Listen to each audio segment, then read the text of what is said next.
Welcome to Creators Cafe. I'm your host, Jessica Payne. I'm a performer, performance coach, and multi-hyphenate creator.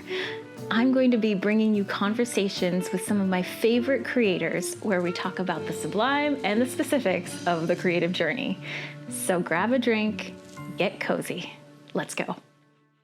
My guest, Sergine Dumais, is a French-Canadian director, actress, and acting coach. She directed the award-winning short film Wichita that is now available on Amazon, along with the fantastic Slap Kiss Kill in Hollywood's McHadden Theater, which is one of my favorite pieces of theater I've seen in the past decade. She's a talented voiceover actress and director, directing the dubs of over 20 feature films and 75 TV episodes. Sergine was known in Quebec as a triple threat performer in shows like La Cage aux Folles, Grease, and Five Women Show, which she co-created. She moved into directing, where she put on the French adaptation of Little Women the Musical and Jason Robert Brown's 13. She created a web series called Two Femmes a Hollywood, sold out musical theater workshops, and she has a waitlisted voiceover college class at AMDA in Hollywood. I'm so grateful I got to sit down with Sergine as she heads from LA back to Montreal to shoot her next short film, which just won full financing. Please enjoy my lovely conversation with Sergine Dumais. Sergine Dumais. Yes. Jessica. Oh, that's so much. Jessica Payne. That's so much more beautiful than Jess. It's not true. It's not true. Welcome to Creators Cafe. Thank you so much for having me. What are you drinking today? I'm drinking a matcha latte. Beautiful. With almond milk. Yeah, absolutely.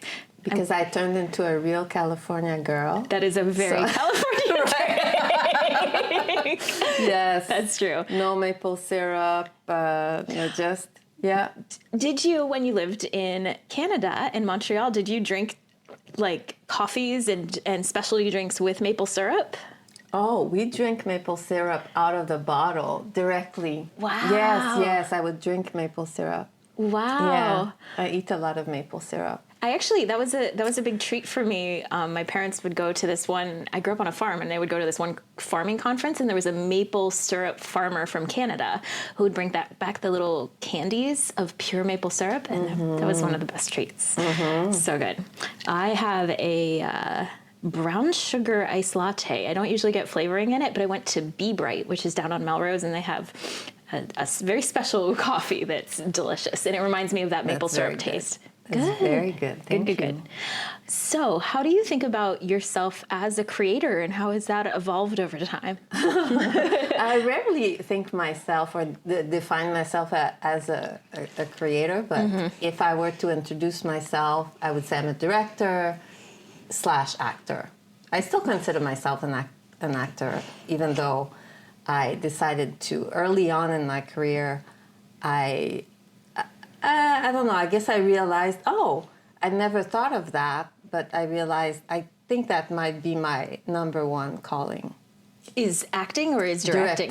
Directing, yeah. Because, and it's interesting because I think a lot of actors maybe age out of getting the parts that they liked, and so they kind of fall back on directing. But what I love is when you talk about directing it really feels like a calling. It feels like a true passion. And when I get to see you directing actors or a piece that you have directed, that passion comes through so clearly. I love it. It happened to me very early on in my career. Really? As soon as I graduated, AMDA in New York, Performing Arts School, I landed my dream role in a musical. I was exactly where I always dreamed to be. Yeah. And as we were doing the rehearsals, I thought, oh my God, I'm in trouble. Because I was there on stage, I was in my dream role, and I found I was looking at the director and wishing I was in his shoes. I wish I had his job. It was my first job. I felt, wouldn't it be nice to get to, and I was grateful to be where I was, but I felt the itch right away. Wow, I love that. And I love that you knew it so deeply and internally. I didn't know that I could do it, but I had the desire right away. And when I had a chance, when I got a chance, I asked people I knew, can I be your assistant if you're going to direct a show? And then when I got to do it a little bit, then I thought, wow, for the first time I felt that I had talent for something. And I had trained, I started as a dancer, I trained a little bit as a dancer and then as an actor and a singer. And I worked hard and I could do what was asked of me and I could make progress and I felt like, okay, I can do this, but I never felt, wow, this is kind of, or you feel, oh, you had a visit from the genius of some, that there was some sort of, oh, wow, oh, I have I have a talent for that. I have never felt that. And not because I have false modesty, but I could, we can see other, in rehearsal and the musical director is teaching you harmony and someone is picking up, they're picking it up right away, or there's certain thing about acting, there's young kids, right away they have a natural talent for it. I never had it as a performer, and I can't, but it was for the first time I thought, oh wow, I had ideas, I felt I had an intuition about what was going on. That felt good. Yeah. That felt good as an artist to feel, oh man, thank God, finally there's some, I feel like, in French we say, I'm on my X. I don't know if there's a...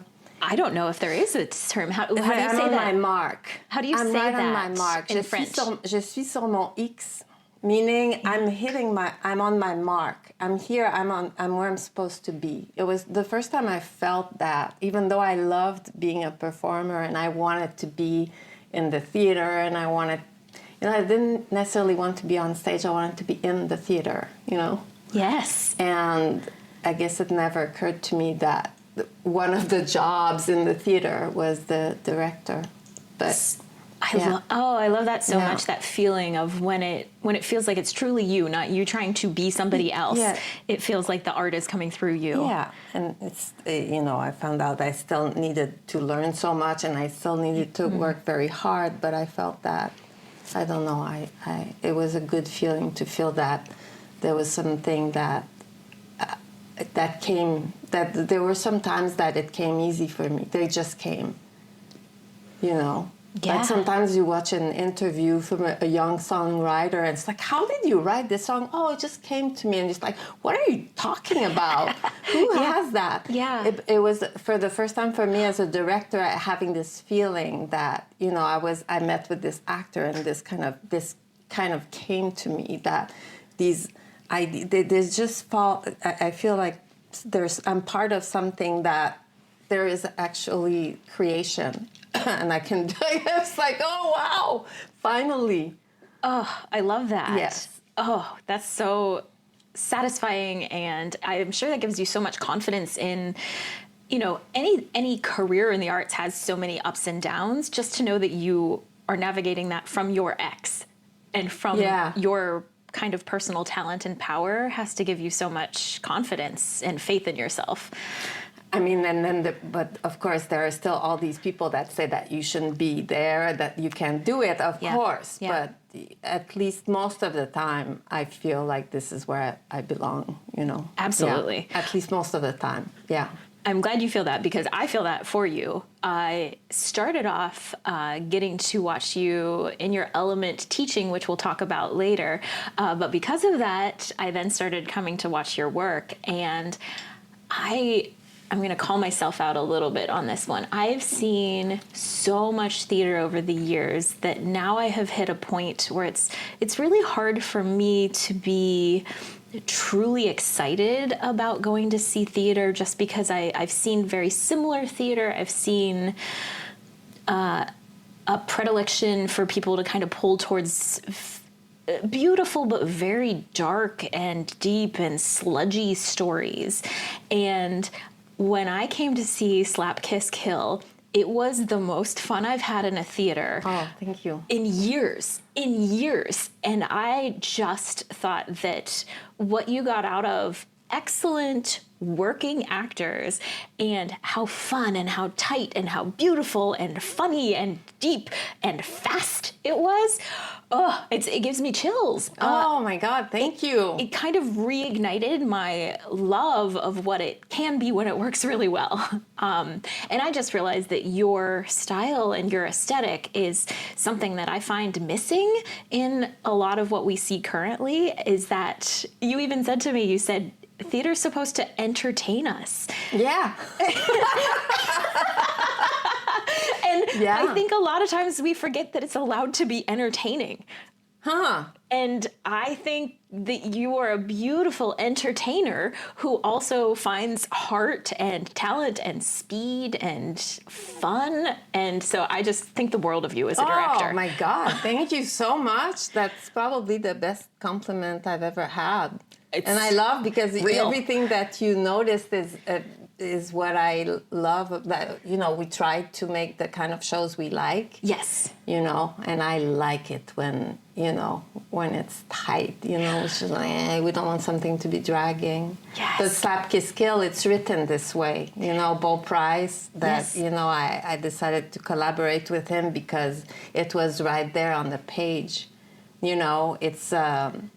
Yes, so there's only so much you can even if you're a great director, if it's not on the page, it's not on the stage, right? Exactly. So, and I like that his writing is very entertaining. Mm-hmm. It's funny, but at the same time, it's deep. So it's like when you see a piece like this, it's kind of, your job is, okay, with everyone involved, how can we bring this to life and do justice to what's on the page. So that's fun for me, but sometimes if you look at a different piece, then it's kind of, it can be tricky to say, how can I make something fun with that if it's not on the page? Yeah. So just, I guess the first step is finding the material. Yeah. And if you can work with somebody and collaborate with somebody that has a similar taste, that's the best, ultimately. Yeah. Okay. Yeah. Perfect.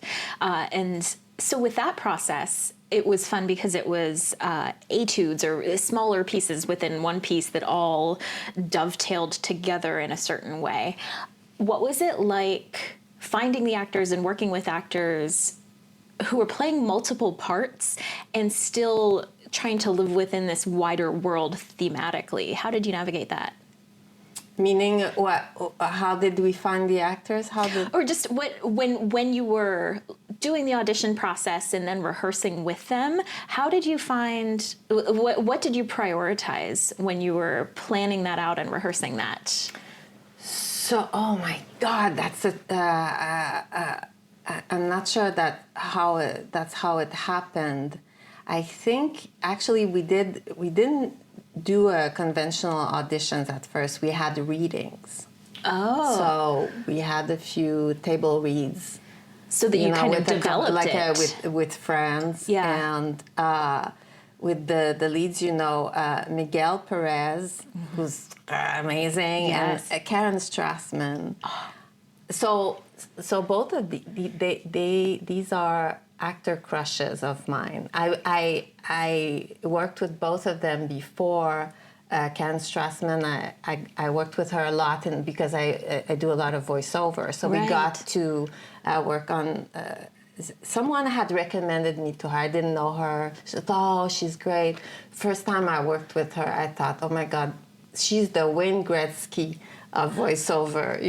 Yes, she's just this kind of amazing in the presence of so much talent, just such incredible talent. And, voiceover dubbing, it can be, there's a lot going on, and what she can create, and she can do everything with her voice. She's a fantastic actress, and such a, just, one of these people that you meet and you say, okay, I want this person to, every time there's a part for her, I want her, right? Yes. And same thing with Miguel. I had a chance, I was asked to direct 2 years. That there was a project called Homeward LA.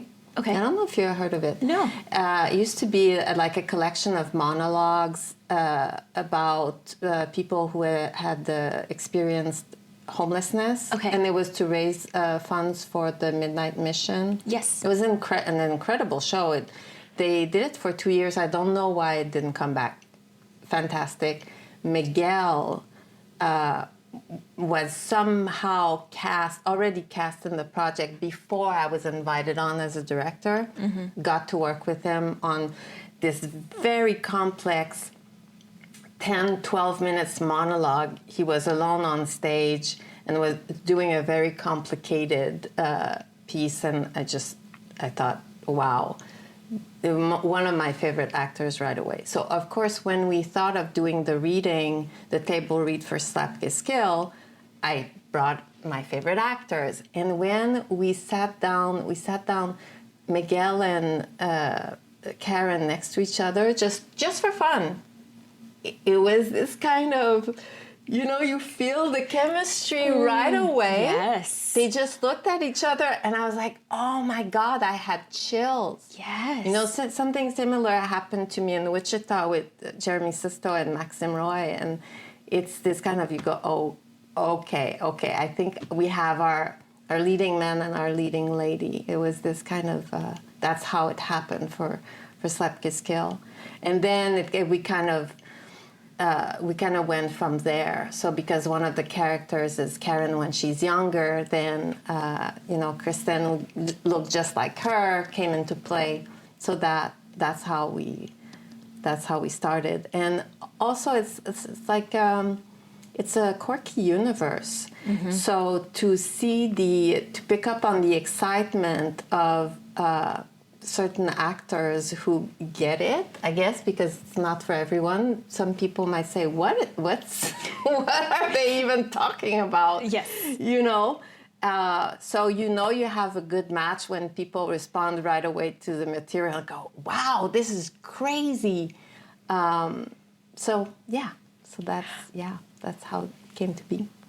Had you and Beau developed the script prior to the readings, and then it just developed further from that readings and workshopping it? So when we decided to do it, the Wichita was already in the works. Wow. We were already doing Wichita, and we decided to do plays as well. Okay. And he had only written one. So out of the 4, there was only one.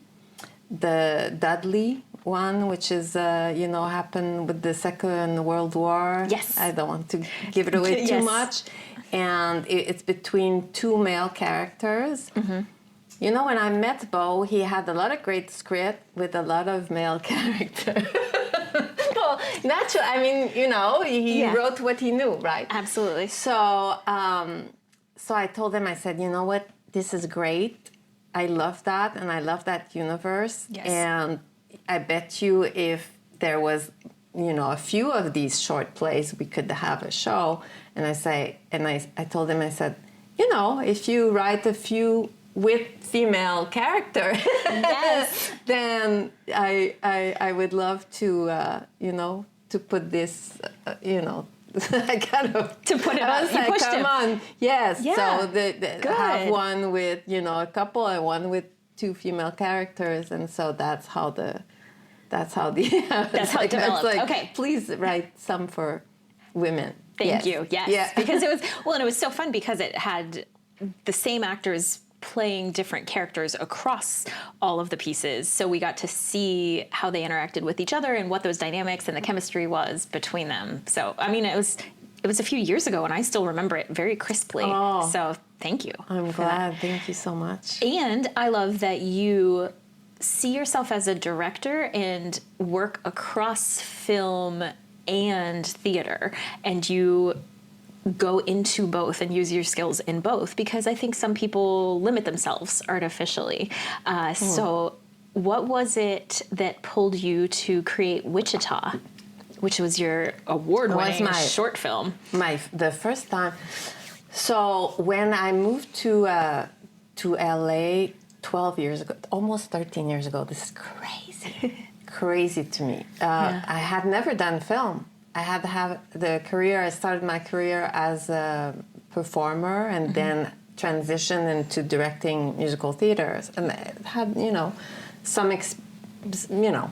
experience. Yeah. I won't say some experience in the directing theater, but I had not done film at all. And then, I don't know if you noticed, but LA is not a theater town. Definitely not. No, there is good theater here, but it does not have. It's hard to make a living. It's hard, there is no living as a theater actor. How could director? Because in Montreal you can, you could, and in New York and places like that. Yes. If you get to a certain point, you can get jobs.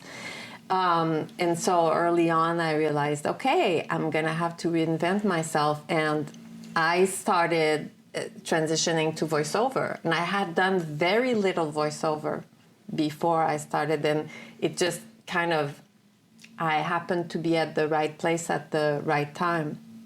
There was the fact that I could work in French, which I got in French dubbing. It's a niche market here, and it happened that at a time where there was now demand for English dubbing as well. So this is how I was able to make my way and make a living here. So, but I was not a film director, and I had to, people asked, like, so you're in LA, do you want to work in film and TV? And I was like, yes, I would love to, but I've never done it. So I decided to go the way I wanted to shadow, and I was very lucky to work as an assistant for Lev Spyro, who you've met. Yes. Amazing TV director. Yes. So I got to be his assistant on 4 episodes of television. Wow. And yes, so that's, of course, if you've directed many plays and you've directed features for dubbing, you understand what it's like to work with actors, and you understand what it's like to tell a story. But then now you have to translate everything. Okay, that's how he prepares for directing TV. At first, it's like working in another language.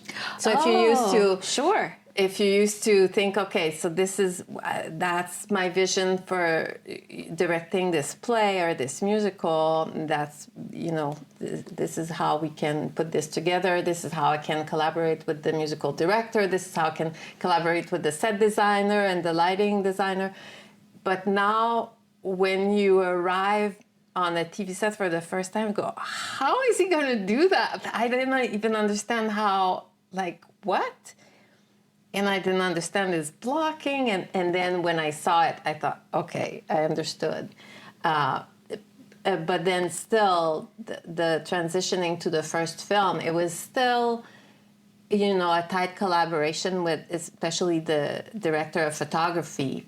I would, in all my prep, I would say, you have all of this, you have to explain to me like a 4-year-old, okay? Just to make sure that... but then you do, it's like, as I said, like speaking another language. It's like, of course, your brain is, still, for me, after all these years speaking English, sometimes my brain goes to something in French, and I just have to go, whoop, and I have to adapt to, but it's also, it's wonderful. It's wonderful to, for example, to live in a second language, and it's wonderful to create something like transitioning to film and being, on the one hand, for certain department, having a lot of experience, and in another area, I was going, oh my God, I'm not, what's even going on here? Yeah. And being in that zone where it's kind of, you understand what's going on, but you're also discovering something new. That's really exciting too, because I think if you do the same thing all the time, you're not growing and you're not discovering. And so it is scary when you do that, but it is really exciting too. It is. Are you ready to be confident and comfortable in front of a camera? Well, my name is Jessica Payne, and I would love to help you. I'm an actor, acting coach, and the host of the Creators Cafe video podcast. I have helped thousands of people to learn the skills of a Hollywood actor to be more comfortable in their body, voice, and mindset whenever you press record. So if you're an entrepreneur, a business person who needs to be in front of the camera, or you want to get into digital content creation, I would love to offer you one-on-one on-camera performance coaching so that you feel like when you press record, you can be your best self. Check out the link below for more details, and I can't wait to work with you. Let's have fun together. So I'm very much interested because I also started as a theater performer and then did a lot of theater directing, and now have moved more into film and TV and on-camera work. And that's both as an actor and as a director. From a director's point of view, how do you like to think about directing for film and TV and on-camera things that it is different? Because I think there's a lot of things that are very similar. So what do you think is different from your perspective? What is different? So right now I'm still very much geared into, like, when I have an idea of what it's going to look like visually, my brain is in, like, I see a stage. I still see a stage. Yes. Right? Yes. So I see characters moving like this, you know, like, so my brain doesn't go directly to, you know, the camera might come here, you know. It's like, if I want, and if you look at Wichita, you see that there's a lot of that because, you know, like, she comes at the end, you know, and she comes in for her close-ups. She actually walks towards the camera the same at the end because that's just the way that my brain works. Yeah, if somebody's listening that hasn't, or watching that hasn't kind of thought in these terms before, one way to think about theater versus on-screen acting is that in the theater, the audience stays still. So the actors have to move closer for something to be bigger or visually more important, or they need to move. Whereas if you're using a camera, often the actors will stay still and the camera moves. Yes. And that's definitely something my very first short I directed that was kind of an original piece like that. I found it being very static because I was thinking like on stage as opposed to moving the camera itself. So just that transition of the camera itself needs to move. What do you like to do when you're coaching actors who maybe have come from a theater background that are now working on camera? Is there anything that you've found helpful to tell them or to help them to make that adjustment? No, I mean, I don't know in my experience directing film, I had 2 TV and film veterans. True. Then they had years and years of experience on me. So it was more like I went to them and I said, I'm relying on you to tell me what you need if this is working for you. Oh, interesting. Okay. I had this experience working in the voiceover with film and TV actors who did not have a lot of voiceover experience. Okay. So how did you help them? So I helped them think of it more like a play. Like, it's more, you know, the kind of projection is more like a play. There's an energy. The energy needs to be bigger. There's a projection that's required. Like a whisper is more like a stage whisper. You know, it's because everything is gonna go through your voice. So there's something needs to be adjusted. You can hear it if you play it back.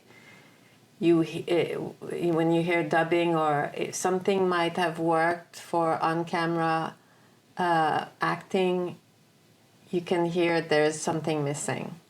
I learned so much when I was observing you work with voice actors.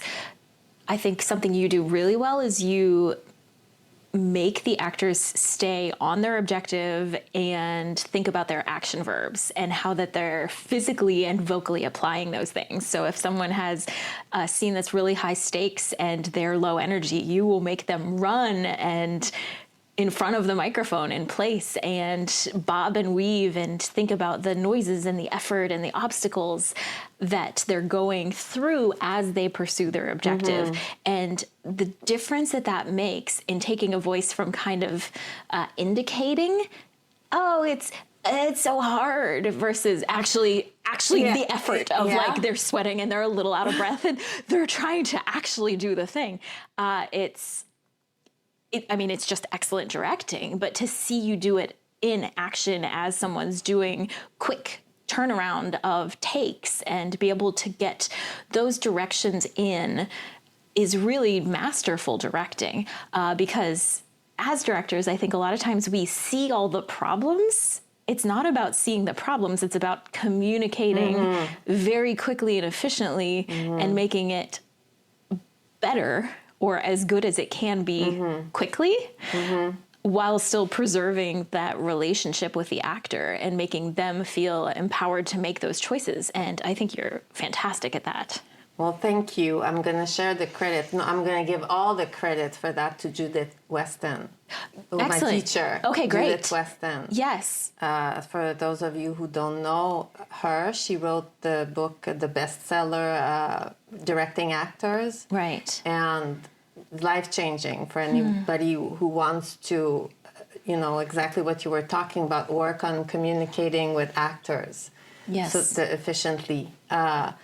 And Judith used to, she doesn't have her studio anymore, but for years she had the studio here in LA. That's how I ended up here. I started studying with her. And she had the actor-directors lab, and she had classes for directors. And really in the book, it's all these tools that, like instead of going for a result direction, what is going to, explaining to directors what's the actor's process.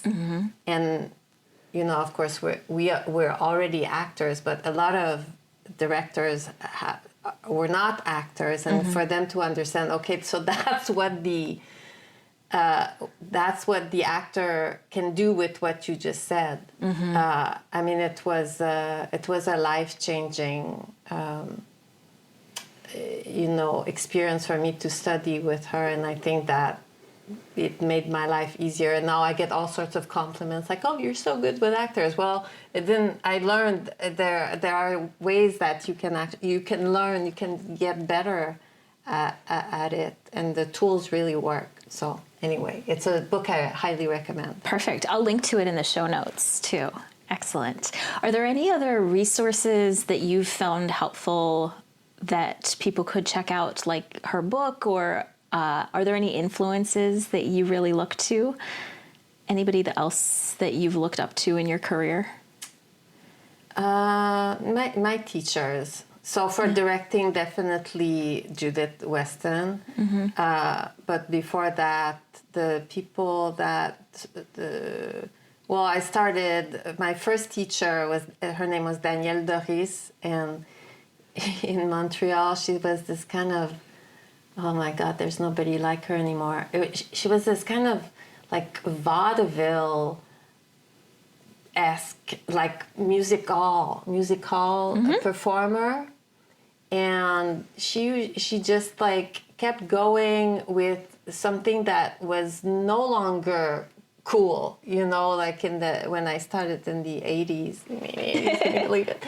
And we were kind of the dancers, like she had dancers and kind of cabaret style rockets a little bit. And she was like, you know what, we're just gonna put on a show. And that's how I started my career with this woman who was just like, you do it, and even if it wasn't ready, it was, you go before you feel that you're ready to do it, and you just like, the show must go on, and now the lights is up, and it's like, you're gonna fake it until you make it. And we had to do a tap dance. I didn't know how to tap dance, but it was all about my arms and, you know, what I was kind of, you know, so that was the first big influence I had, and that kind of, you know, stayed with me my whole life. This kind of, okay, now there's a show, and the professionalism and the eagerness to, you know, to be there and to entertain, you know, that, and to, you know, to be tight, and we're going to do a show. It's not going to be kind of, it's going to be, you know, it's like, so that was my first big influence. The second biggest influence after that, his name is Robert Marien, and he is just a Broadway legend. He was Jean Valjean in Les Mis. He was the French Jean Valjean, and then he was the Jean Valjean on Broadway for the 10th anniversary of Les Mis, and he played Jean Valjean on the West End, and he was the Phantom of the Opera, and he did all of that. And when I decided I wanted to pursue musical theater at a time where in Montreal, it was not something that was part of our culture. A lot of people didn't understand what it was. And I called him and I asked him to be my coach. And he, you know, I just I was part of the union in Montreal. It's called UDA, and so it's like SAG, and you can actually get the number of other members. So I called his home. Wow. And I thought it was going to be the number to his agent, but it was his phone number, and he picked up, and I said, can you coach me for my auditions, because I don't know who's going to prepare my musical. I don't know anything about musical theater. And he said, well, I've never done it. I don't know. And I started crying, and I said, well, I don't know. No, I asked him, can you recommend someone? And he said, in Montreal, I don't know anyone. So I started crying, and he said, "No, it's okay, I'll meet you." And so anyway, cut to today. He coached me. I got in. He was such a big influence. He taught me everything about. It was that I went from kind of understanding being on stage and being a performer to now you're going to be an actor. Now you're going to be telling a story. So that was the next thing. And then I learned so much. He's a great performer, but also a great director. I got to be his assistant later on. So completely influenced, you know, my career. You know, you need these mentors, these people. And then he opened doors for me, and it was like, you know, amazing.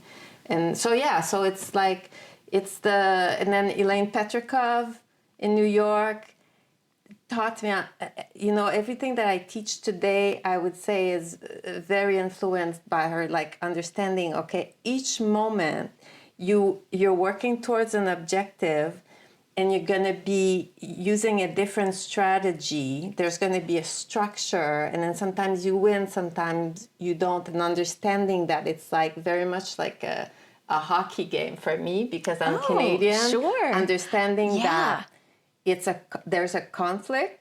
There's team wants this, you want that. How do you go around the obstacle? If you don't understand that, your performance is going to be boring. Yes. Or it's going to be very confusing. Yes. It would be like me when I watch football, and I don't know the rules. I don't know what they're doing. I don't know why the ball is over there. You don't know why you care. Yeah. I don't know. And because I understand hockey, I understand what they're trying to do, and I go, because they're getting close, or go, oh, no, because, you know. Yeah. So that Elaine Petrikov was, once I understood that, and once it left can I act? I don't know. How am I supposed to feel? Oh, here I'm supposed to be set. No.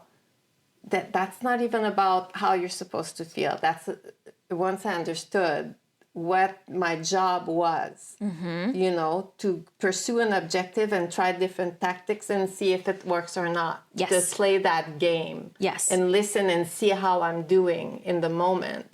That kind of, and you know, you meet the person that explains it to you in a way where you go, oh my God, I wish other people had explained it to me this way before. So that influenced it still influences me when I teach or when I work with actors. Yes. Kind of getting to say, what would Elaine do? How would she do it? Yes. And then after that, of course, Judith Weston. And I also had an amazing acting teacher. His name is Warren Robertson. And an American guy who had worked for many years with Lee Strasberg, and he would come to Montreal, and we got to work with such an amazing mentor. So it's not so much. Yes, there are other artists. I appreciate their work, but I'm constantly inspired, and I feel supported from the gifts I received from my mentors, who actually, helped me. Here's a way. Have you tried it this way? Mm-hmm. Have you? And then you go, oh yes, thank you so much, which is why that's my drive for being a teacher, because trying to pass on the gifts that they gave me. And you're an incredible teacher. I've definitely witnessed it. And I've seen it within the college setting. And then in Montreal, you are famous for your musical theater workshops. Between teaching college acting and voiceover work and those musical theater workshops, in addition to kind of passing on the wisdom that your mentors gave you, how do you like to think about bringing students who are enthusiastic but don't really have that experience? What are some of the things that you really focus on for them? What? Okay. So what when you're... Say that in French. I was just going to say that was a pretty big question. So when you're teaching, yes, what do you focus on for the students? Yes, okay. Because you did say something about, from college students. So that those are two separate things. And it's something that I so when I started teaching, it was for a college. I did that for 2 years. And then the college at the time in Montreal did not survive. It was like a private college. It was, they didn't receive the funding necessary, so it didn't go on.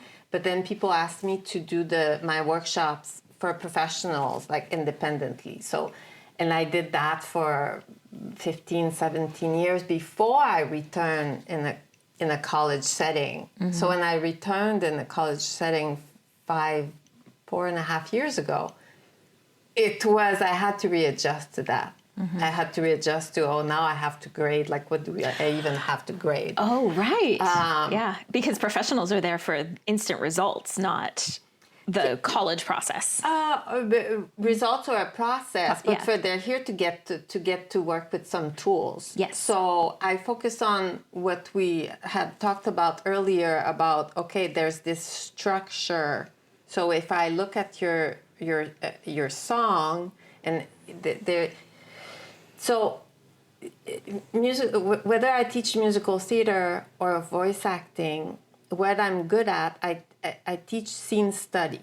Mm-hmm. I teach script analysis. I teach how do you use the tools of script analysis and scene study in order to create something so personal to you, so specific and personal to you, that now your rendition of it is going to be unique.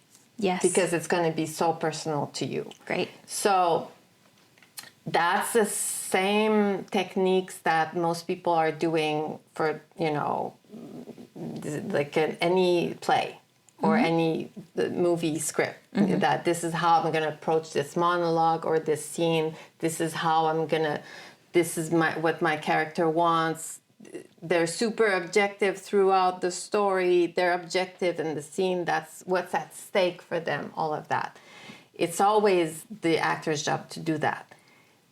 In musical theater, there's an extra pitfall that we want to sing the song. We want to hit that note. Yeah. Oh, what am I doing here? Well, I better hit that note. So we have this, our brain is going to want to go and focus on something other than pursuing the objective. So we have to be even more vigilant. Mm-hmm. We have to be even stronger in our position. where if you're an actor and you have chops and you feel you connect to the character and you're just responding to your scene partner, you could wing it and it would still work. But the chances of you bursting into a song are so high if you didn't even solidify your choices. Mm-hmm. It's going to be very hard for you to stay just connected to the moment and not go, we've all seen these performances where the scene is great and it's connected, and now the singer is like, they're now producing a sound as opposed to I continue to, now here what am I doing here? I'm begging. Mm-hmm.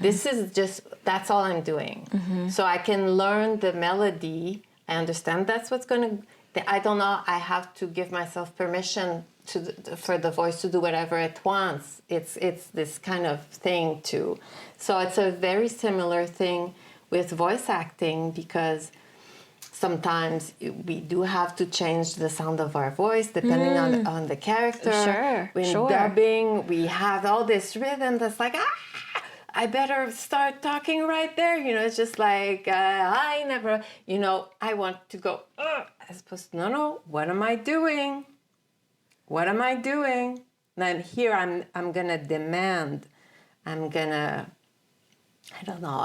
charm on this. So I have to be the verbs are very, very useful, mm-hmm. and as-ifs also to personalize. It's like, I can use my own words. It's as if I was like, oh, come on, baby. What? Come on.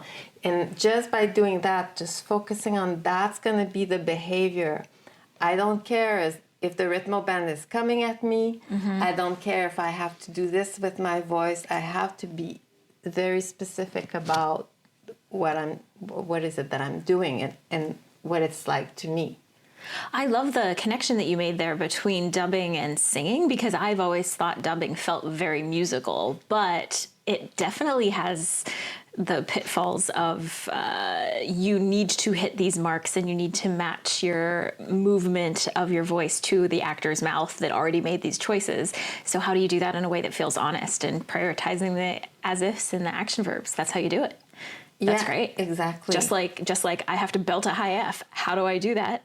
By begging harder. Exactly. And understanding that when you beg, it's going to be different every time, and it's great. It's okay. You don't have to imitate. You don't. In fact, and especially when you do, when you dub international languages, you do not want to match the musicality of another language. Sure. Because you hear. Sometimes, let's say we dub something from French to English. You hear the original, and French is very flat. Mais qu'est-ce que tu fais? And English is, what are you doing? It's a bad, and you just heard, and you want to go, what are you doing? That doesn't work. It doesn't work. It doesn't communicate the same thing that it would communicate in French. So if you're kind of shaming the person, or you want to kind of tease them, then it'll be different every time. But it's probably not going to be as flat for an American. And you have to remember that you're the original American cast. Yes. For that, so you are creating the role for the first time in that language. I love how you talked about you grew up watching American movies with French actors dubbing it, and so you have a real, true connection and passion to that, and I love seeing that when you talk about it. Of course, yeah. So I always ask my guests for a creator's challenge. What would you have my guests do? I play with action verbs. Great. So you take index cards and you write, let's say, 10, 12 different action verbs. So you can look them up online. Could be to confront someone, to beg, to charm. And then you take a script any script that you want to play with. And then for each line, you pick at random. You pick a verb, and that's what that's the choices that you're gonna make for today. Or if there's a monologue or a scene that you're already working on it, you have already made choices for, it's helpful to be open to look at opposites. So it's like, I'm not even like, how am I supposed to do that? I'm just gonna let the cards tell me how to play with the text today. That's brilliant. And I think that helps for acting, but also if someone's a singer and they take out those action verbs, and what if this is to confront or challenge as opposed to charm or seduce, how different of a take you can find in that. It's really surprising and can give you new levels. I'm a big fan of action verbs. That's great. Yeah, and when you start working with that, you start noticing that our favorite actors, they often use opposites. You go, oh my God, that's what they did. And it's so surprising. To go like, why is this, like Jeremy Sisto, one of my favorite actors who was in Wichita. Yeah. The first time I worked with him, I was like, what is he even doing? He's so interesting. It's so exciting. I never know what he's going to do next. And then I went, I see what he's doing. Like using like opposites. Yes. Like if you see a line, you said, I'm going to kill you. Like most people would say, oh, he's threatening, And what if you charm on that line? Yes. What is it going to do? I love it. Well, you are heading back to Montreal. You're directing a short film. Where can people follow you and your journey with all of that? Where's the best place to find you online?